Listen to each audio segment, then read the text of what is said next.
So today we're going to be talking about the Alien and Sedition Acts. The Alien and Sedition Acts contain several acts: the Alien Friends Act, the Alien Enemies Act, the Naturalization Act, and the Sedition Act. The Alien Friends Act gave the president the power to detain and deport any non-citizen of the United States if they deem them dangerous or on grounds that they are related to a treasonable offense. Now, also, there's the Alien Enemies Act. The Alien Enemy Acts gave the President of the United States the ability to detain and deport peoples of a different government that the United States was at war at, and also gave them some limited powers. It was to excuse things like the imprisonment of the Japanese in World War II.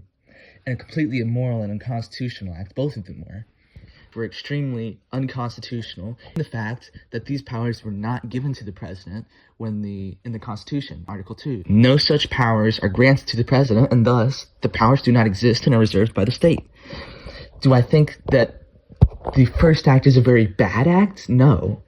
It needed to have an amendment made so that the act would work and be constitutional and just then.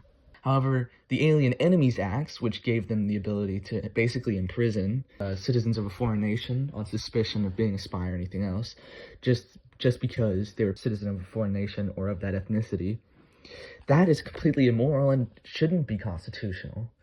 Now, I don't think we could get an amendment for either of these two at the time, so I understand why they did it, but it doesn't make it right. The Naturalization Act is basically establishing the amount of time you have to be in the America. This one made it 14 years. The previous one had been 5 years, but that was repealed, and this one was put in as its place. The Sedition Act was much worse. Very, very bad.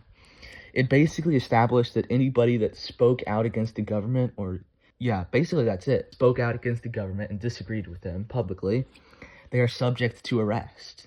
That is completely wrong. I read it for you. That if any person shall write, print, utter, or publish, or shall cause or procure to be written, printed, uttered, or published, or shall knowingly, willingly assist or aid in writing, printing, uttering, or publishing any false, scandalous, and malicious writing, or writings against the government of the United States. This is a completely unjustified act, and it ended up resulting in the Kentucky resolutions, which established the precedent for nullification in the United States. Thank you, bye.